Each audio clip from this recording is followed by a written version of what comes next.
Oi, gente. Olá, boa noite. Boa noite a todos. Tudo bem? Todos estão bem? Sim, todos bem? Tudo bem, Kátia? Tudo jóia. Joia. Vamos mais um dia nosso estudo aqui? Vamos começar. Então vamos. A gente só um lembretezinho. A gente está aqui com o nosso banner do nosso mês de luz. Então, dia 17 de outubro, nós teremos mais uma palestra, um tema bem atual, né, Kátia? Sobre a pandemia na visão espírita, quem vai nos brindar com essa palestra? Marina Ferri, nossa companheira Querida amiga, né? de Labuta Espírita. A Marina tem certeza que vai fazer uma excelente reflexão sobre esse tema aí, hein?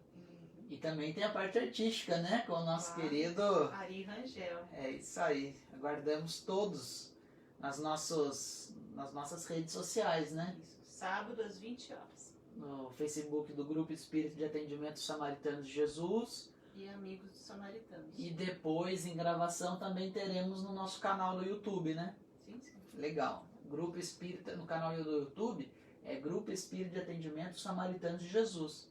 Se você ainda não se inscreveu, se inscreva. Vamos fazer a nossa oração? Vamos fazer. Você que estiver na sua casa também, se ajeita aí para fazer a nossa prece. Faz, Kátia. Faz. Eu convido a todos para pensarem em Jesus, para pensarem nos nossos benfeitores e amigos espirituais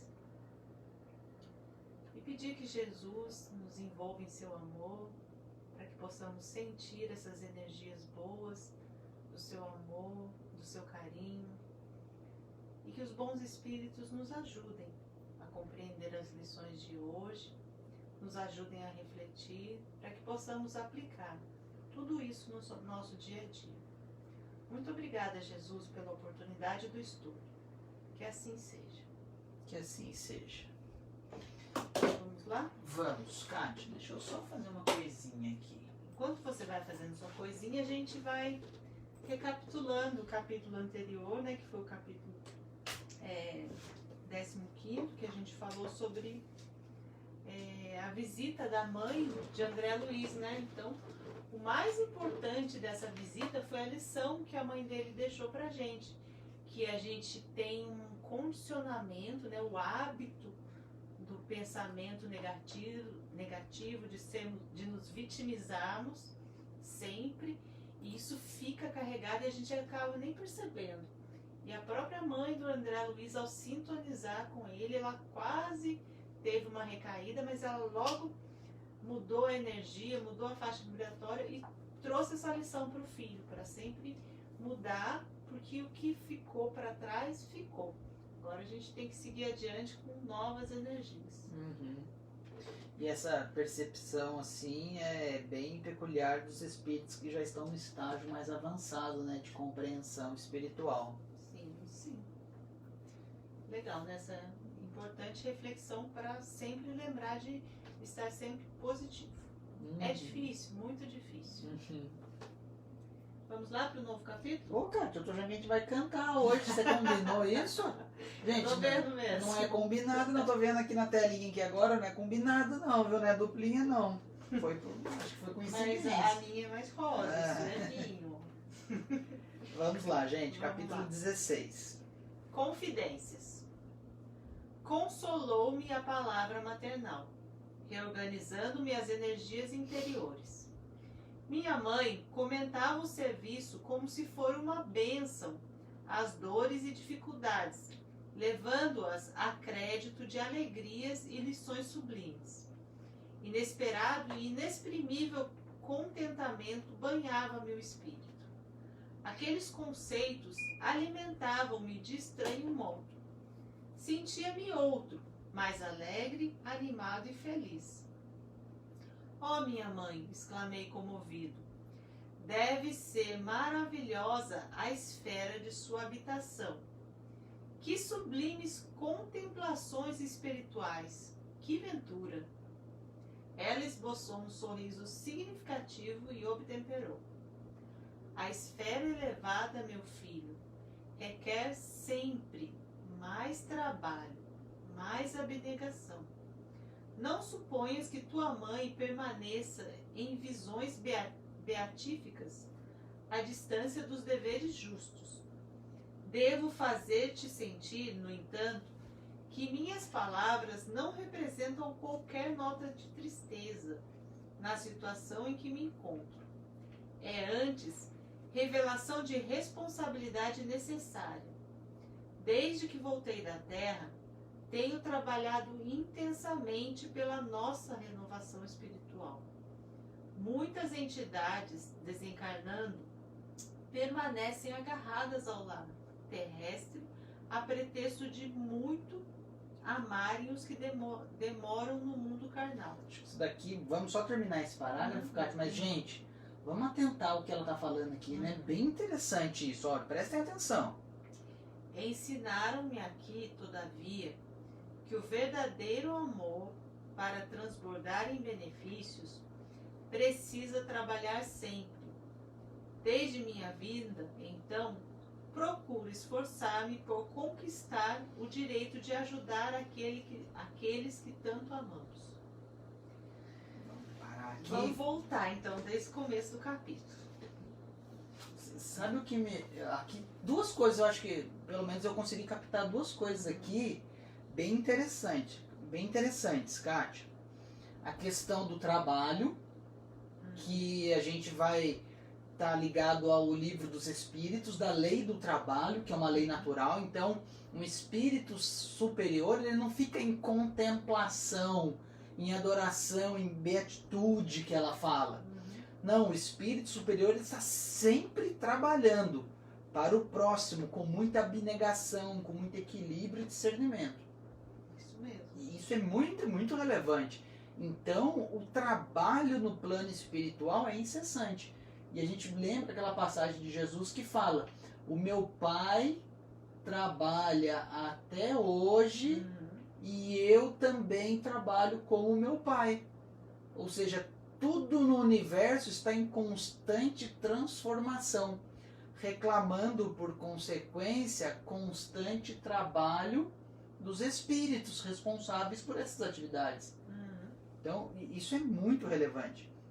E eu acho que um outro ponto aqui que me chamou bastante atenção, Kátia, é aqui que ela falou, e é uma grande verdade, viu, gente? É o que a gente encontra nas atividades mediúnicas, né, Kátia? Os espíritos que desencarnam e que não querem ir embora da casa, querem ficar ao lado da mulher, querem ficar ao lado do filho, e sob o pretexto de falar que amam essas pessoas. E muitos espíritos, eles ficam em sofrimento perto desses entes, e eles ainda passam essa energia de sofrimento aos que estão encarnados. Então aí se dá, e pasmem, gente, isso é muito comum mesmo. Isso daqui serve de lição pra gente quando a gente desencarnar ou quando o ente querido desencarnar. Porque daí o que acontece? É o que a gente chama de obsessão de encarnado para desencarnado e desencarnado para encarnado. Eles ficam num ciclo vicioso dessa obsessão. E aí a mãe de André Luiz vem falar que é preciso romper, que o amor está acima disso, entrando-se assim num círculo virtuoso de trabalho do espírito superior, de trabalho em prol da família, que a lei do amor ela aproxima os espíritos e não divide, separa. Aqui fica uma dica de leitura: Educação para a Morte, de Herculano Pires.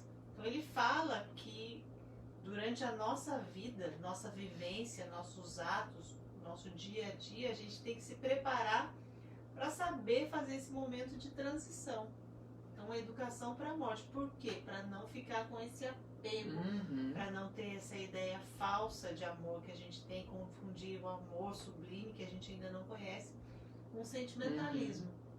Então, tem até a Valéria, minha irmã, que falou esses dias na internet, esses memezinhos engraçadinhos de criança. Uma criança perguntou assim na sua oração com Deus: Papai do céu, se os bebês ficam todos com você, o senhor tem que ter um espaço muito grande, porque como é que o senhor guia muito tempo, como é que o senhor cuida de todos eles antes de mandar eles aqui para a Terra?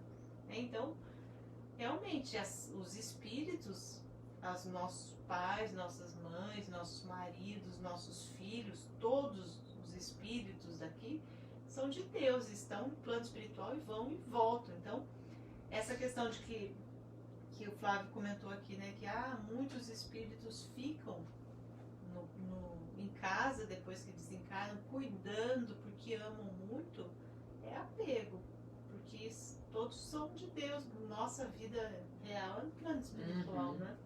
E aqui a gente percebe bem, Kátia, a diferença de colocação da mãe do André Luiz e daquela senhora que estava com o André Luiz naquela entrevista com Clarencio, né? Que ela queria voltar para a Terra para ajudar os filhos, mas ela não tinha condição nenhuma de ajudar os filhos. Então ela tinha o pretexto de, eu amo muito meus filhos, eu quero ir lá, mas vai ajudar com o quê? Olha o que a mãe do André Luiz diz: desde minha vinda, então, procuro esforçar-me por conquistar o direito de ajudar aqueles que tanto amam. Então, para a gente poder ajudar, a gente tem que conquistar esse direito. Não é simplesmente eu amo, eu vou ajudar, eu vou fazer. Ajudar. Não é assim que funciona. Sinto muito dizer, né, mãe do André Luiz que está falando, mas não é assim. Amar e dizer que gosta e ajuda e pronto. Fazendo uma analogia, né, Kátia, até uma situação, até uma forma de brincadeira, um amigo que está vendo o outro passando dificuldade financeira e, não, eu vou te ajudar. Mas esse amigo que quer ajudar está desempregado, não tem dinheiro para nada, vai ajudar com o quê? Se a necessidade do outro, nesse exemplo do amigo, é o dinheiro e ele não tem nada, não tem dinheiro, não tem patrimônio, não tem nada, como que ele vai ajudar com isso se a necessidade dele é dinheiro? A mesma coisa no plano espiritual. Mudando para o plano espiritual, em regra, ampla, absoluta, Kátia, a nossa necessidade aqui quando a gente está encarnada é espiritual. Nossa ajuda que nós precisamos ter aqui é espiritual. Porque até mesmo as dificuldades financeiras, tudo isso faz parte de provas, de expiações. Então a gente precisa de ajuda espiritual. Agora, se eu não tenho o que dar de ajuda espiritual, o que eu vou dar? É o caso daquela mãe e ou de uma situação oposta da mãe do André Luiz, que ela estava buscando o direito de conseguir ajudar. Interessante isso. Muito, muito, muito. E só voltando para o primeiro trechinho do capítulo, volta para aquilo que nós já vimos anteriormente sobre trabalho, sobre a importância do trabalho. Então, quanto mais o espírito evolui, mais ele entende a necessidade de ser útil, de produzir, de gerar energia boa, de ajudar o próximo. Então, o trabalho, não só esse trabalho, como a gente entende aqui, trabalho remunerado, mas toda a ação que gera algum fruto positivo para o próximo, que gere frutos para o próximo, é considerado trabalho. Então, é incessante o trabalho no plano espiritual. E quanto mais evoluído, mais trabalho e mais responsabilidade, né? Ela mesma cita aqui, o nível de responsabilidade é bem maior. E o próprio André Luiz fala do governador, né, no nosso lar, que nunca descansa, né? Trabalho. Podemos continuar? Vamos. Olha só o André Luiz agora. Prestemos atenção. Até agora tá falando da mãe dele. Agora vamos ver o que ele vai comentar. O que a mãe dele vai dizer, né? Interessantíssimo. E meu pai? Perguntei. Onde está? Por que não veio com a senhora? Minha mãe estampou singular expressão no rosto e respondeu.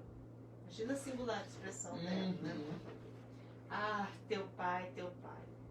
Há 12 anos que está numa zona de trevas compactas no umbral. O André ficou só 8. O pai dele já está 12. E aqui entra, né, Kátia, numa coisa que quem é da área jurídica sabe, não sei se a Rosana tá aí com a gente, a Gláucia tá conosco. Oi, Gláucia, boa noite, tudo bem? Não sei se a Rosana está aí conosco. Tem um princípio, Kátia, no direito penal, a gente fala que é o princípio da intranscendência. O que significa esse princípio?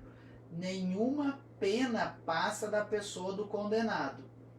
Então, se eu tenho um filho e meu filho pratica um crime, por mais que eu ame o meu filho, por mais que eu queira ele bem, Eu não posso ir lá no presídio e falar, não, tira meu filho que eu vou cumprir a pena no lugar dele. Eu não posso, porque é ele que tem que cumprir aquilo. O mesmo acontece no plano espiritual, gente.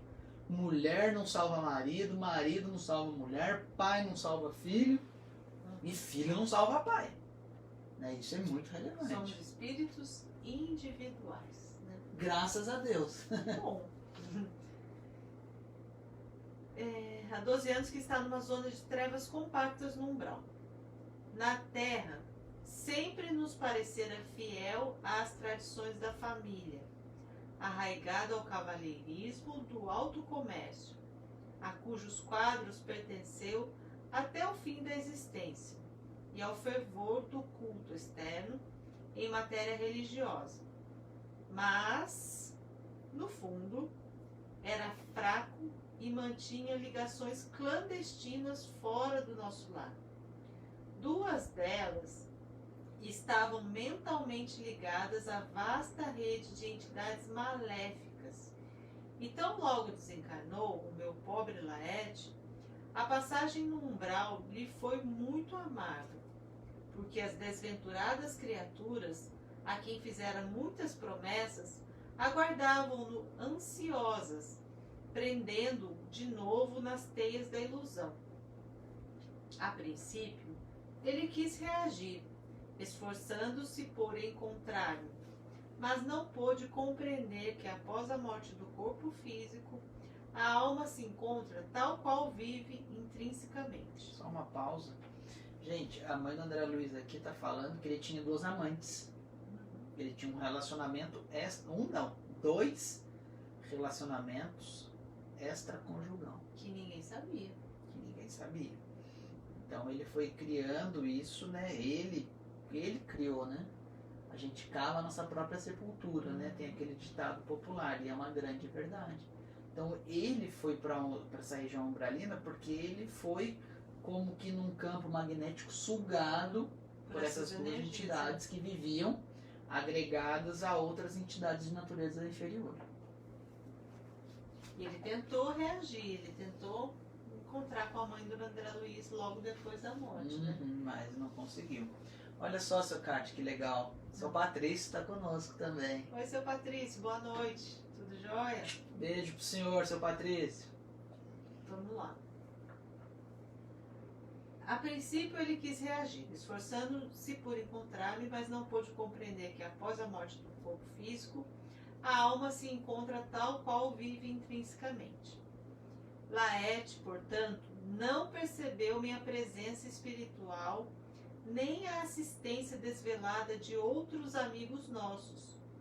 Tendo gasto muitos anos a fingir, viciara a visão espiritual, restringira o padrão vibratório, e o resultado foi achar-se tão só na companhia das relações que cultivara irrefletidamente pela mente e pelo coração.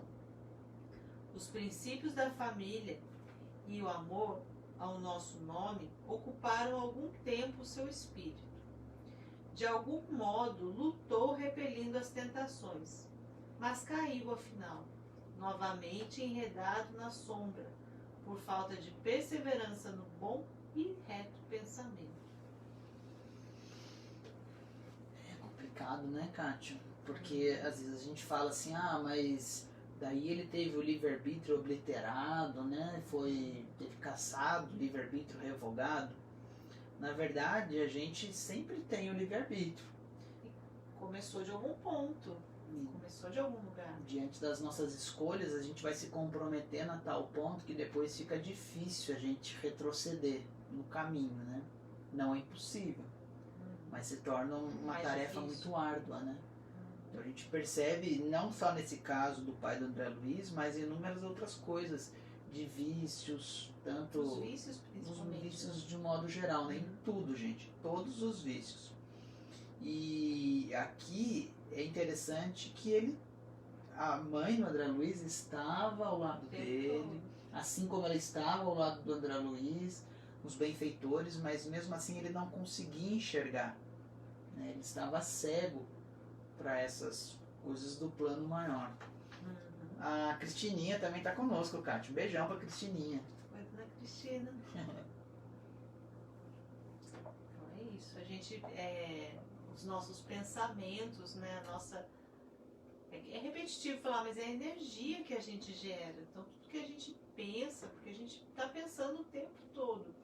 E usinando força, usinando formas, pensamento, energia, e isso soma com os iguais, não adianta. Os iguais se atraem. Não tem jeito, é uma lei natural, assim, né?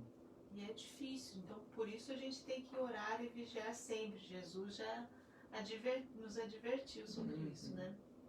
Cuidar do pensamento. Olha só, a indagação do André Luiz também é bem interessante, essa indagação do André Luiz.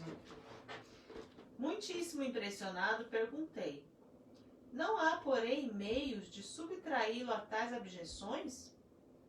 Ah, meu filho, elucidou a palavra materna. Posso só te interromper um segundo, cara? Pode.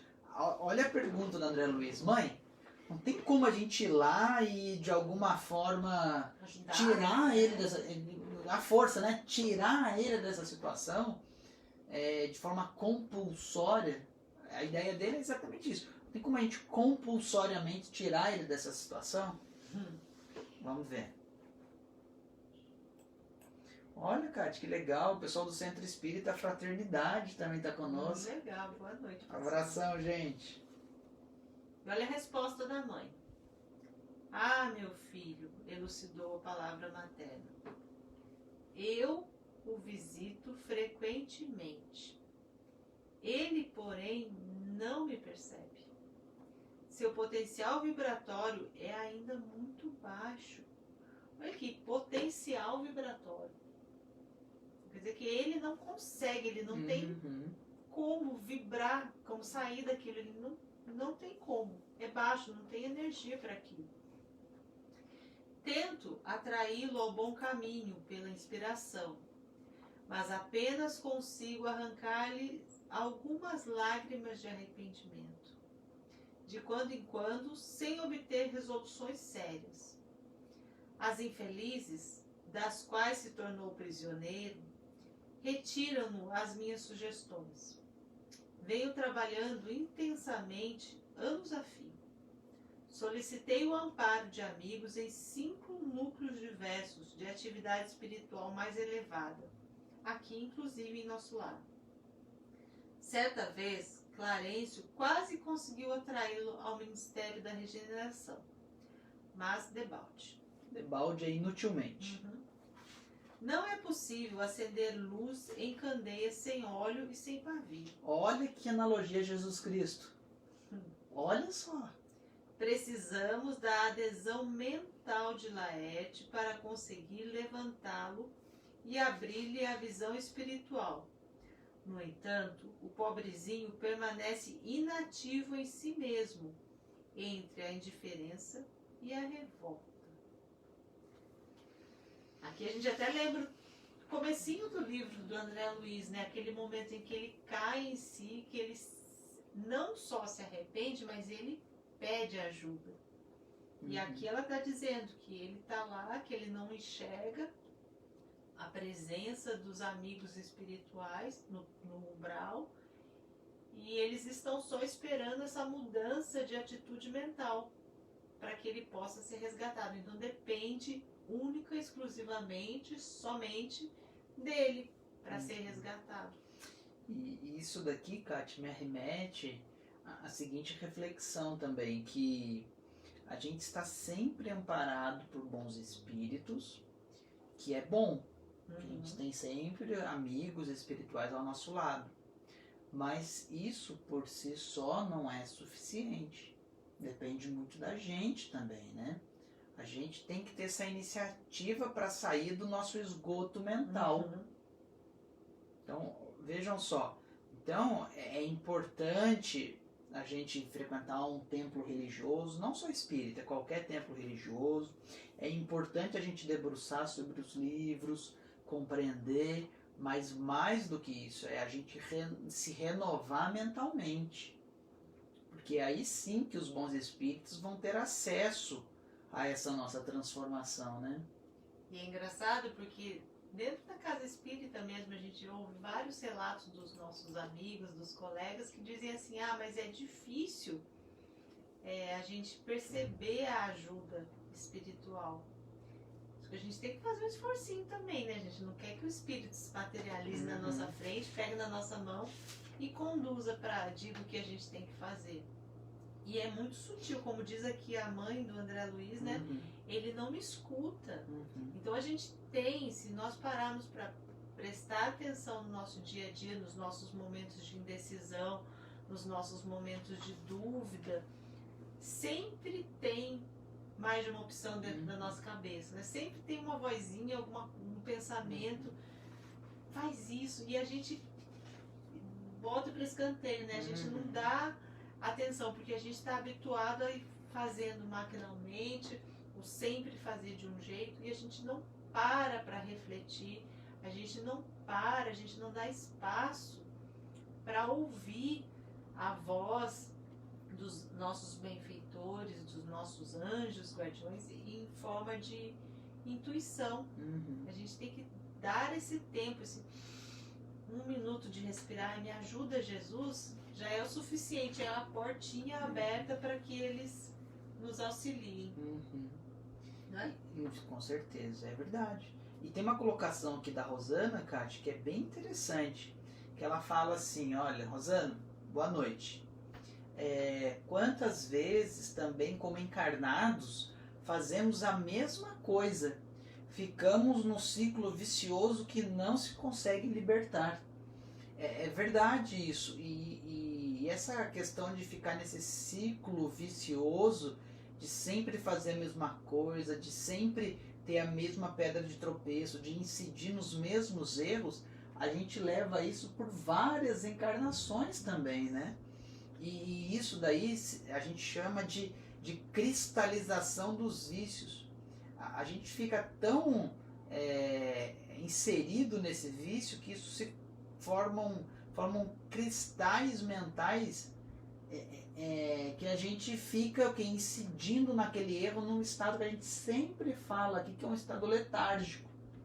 E é difícil sair disso, é difícil romper esse ciclo vicioso aí, viu? Então é bem interessante isso, viu, Rosana? Bem colocado isso, porque é uma grande verdade. E sabe uma coisa também que eu lembrei agora com essa colocação da Rosana? Que a gente fala assim, puxa, é muito difícil a gente viver aqui, quando a gente conhece a doutrina espírita, esse negócio de esquecimento do passado. Se a gente lembrasse, ia ser muito melhor, né? E daí a gente entra nessa questão dos nossos vícios, desse ciclo vicioso. Porque se a gente parar para pensar, as nossas pedras de tropeço, os nossos problemas mais difíceis, são os mesmos das vidas anteriores, só que no contexto atual, na situação atual. Mas o cerne do problema é o mesmo, a dificuldade é a mesma. E é isso que a gente tem que resolver, é isso que a gente tem que cortar essa mesmice, né? Fazer sempre do mesmo jeito e mudar. Então, é uma dica que os espíritos nos dão. A gente não tem a lembrança clara do que é, mas a gente tem todas as dicas e todo o direcional para a gente conseguir resolver e sair quebrar esse círculo. Porque a gente tem que se esforçar um pouquinho, né? Vamos? Então vamos. Avante. Uma coisinha aqui também. O pobrezinho permanece inativo e em si mesmo entre a indiferença e a revolta. A revolta é algo muito importante que a gente tem que considerar muito na nossa vida. Porque se a gente se revolta com os problemas que a gente tem, se a gente se considera vítima das situações, né?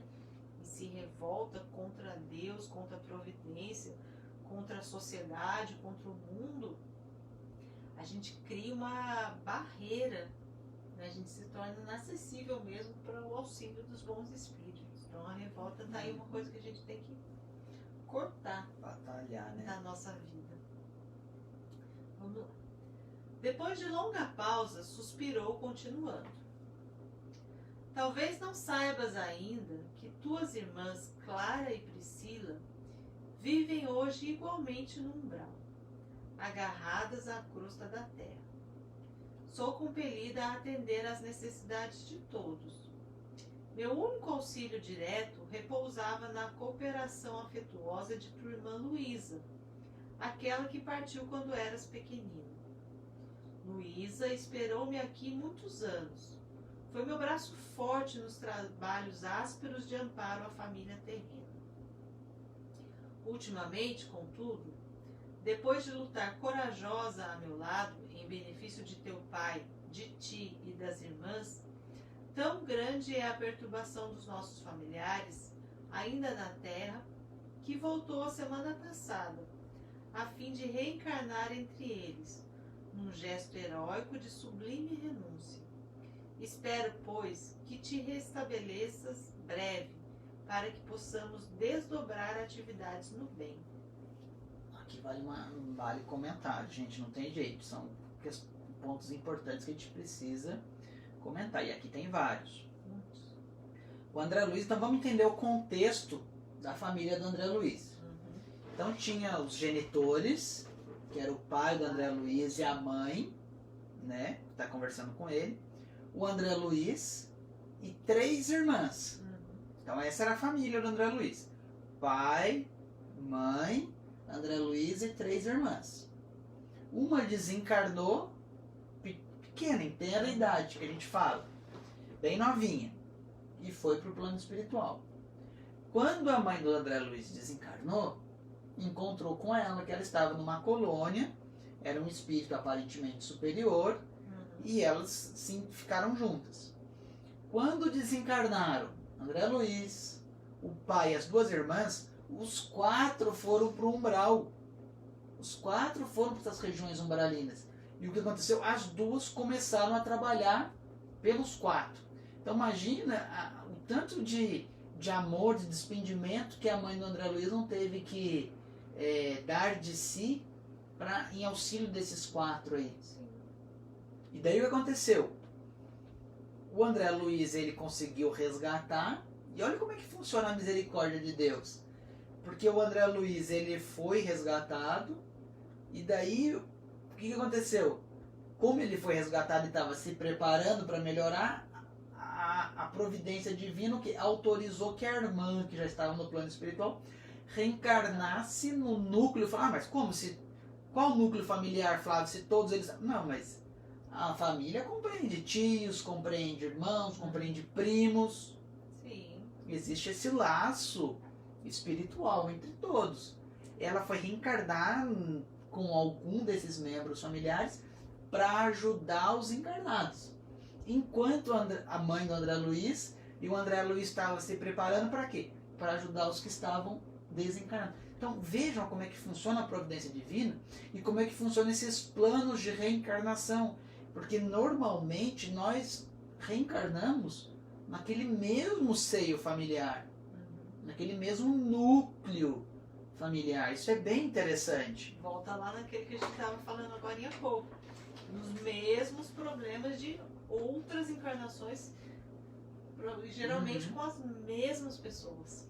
E essa encarnação nova, ela vai ser proveitosa, está no Evangelho, conforme os aprendizados que nós tivemos no plano espiritual, conforme os ensinamentos que nós recebemos e acatamos no plano espiritual, a gente vai ter a oportunidade de colocar agora numa nova encarnação. E um item aqui que eu achei fantástico e que a gente não valoriza aqui na Terra, e é difícil para a gente praticar, sublime renúncia. Então a Luísa, que está vindo para cá, para a Terra, aqui no livro, com certeza vai passar por uma encarnação difícil, mas porque ela vai fazer isso por amor, por compreensão, por entendimento. Amor resume tudo, né? Para essa família, então não é nem para uma pessoa só, né? A gente fala geralmente em renúncias em questão amorosa, afetiva, né? De relacionamentos homem e mulher, mas não, em relação a uma família inteira. Então é difícil essa questão da renúncia mesmo, de abrir mão de si, dos seus gostos, do meu querer para cuidar de outro. É um princípio, um rudimento do amor sublime que é difícil da gente desenvolver. Hoje mesmo eu estava trabalhando aqui e veio um caso aqui, Kátia, era um inquérito policial de um filho que xingava a mãe de palavra. Ele fazia uso de injeção de bebida alcoólica e drogas. E ele, quando fazia uso dessas substâncias, ele xingava a mãe, brigava, falava palavrão, ameaçava, falava que logo ele iria enterrá-la. E eu fiquei, olha só, né, um espírita, né, mas que se diz cristão, eu fiquei bravo. Até quando eu fiz a manifestação ali, eu coloquei que é reprovável, desditosa, horrenda a conduta dele, né? E coloquei lá, mas dessa mãe, né? Porque a mãe, ela deu o que ele tem mais de importante. Até coloquei que ele tinha que ter apreço, respeito, porque ela que deu o que ele tem mais tem de importante, a vida. E ele, numa inversão de valores, e aqui, ó, são essas reencarnações de renúncia, de amor com aquela criatura, né? Tudo bem que a mãe estava pedindo uma protetiva, mas é isso, gente. Mas exemplos a gente tem vários disso. Por exemplo, as mães que fazem fila na porta dos presídios para toda semana, sempre que possível, visitar os filhos, levam comida, levam roupa, levam o que pode e fazem de tudo para ficar junto. É renúncia, esse rudimento desse amor sincero que a gente não entende, que a gente não consegue compreender, mas cada um tem esse sentimento em si, né? Então é de cada um também. Aquela pessoa que a gente vê como um monstro, a mãe, o pai, o filho vê como uma criatura diferente, porque tá trabalhando em prol daquela criatura, tá se renunciando. E a gente não entende, a gente julga e critica. E acabou o nosso tempo. Nossa, Kátia, nem terminou o capítulo. A gente nem terminou o capítulo, falta um trechão ainda pra gente. Vou até anotar aqui, Kátia. Onde que a gente parou? Assombrava-me, né? Gente, eu não sei se pra vocês passou rápido. Eu achei que foi interessante a nossa conversa. Achei que passou rápido. E foi bacana, achei que foi bacana. Muito interessante esse capítulo. Esse livro, tá louco, eu tô lendo outro livro, tô lendo O Nosso Lar, versão 3, eu acho, porque nas duas outras vezes que eu li não tinha refletido sobre tantas coisas interessantes. Mas então, aproveitando, fica o convite para estudarem conosco, participarem de outros grupos de estudo, porque sempre é bom, sempre é diferente, sempre é muito rico estudar em grupo. E qual que é o nosso contato para quem quer estudar, Kátia? contato@samaritanos.com.br. Só mandar o seu oi, seu nome, seu telefone, que a gente entra em contato para se inscrever em algum grupo de estudos.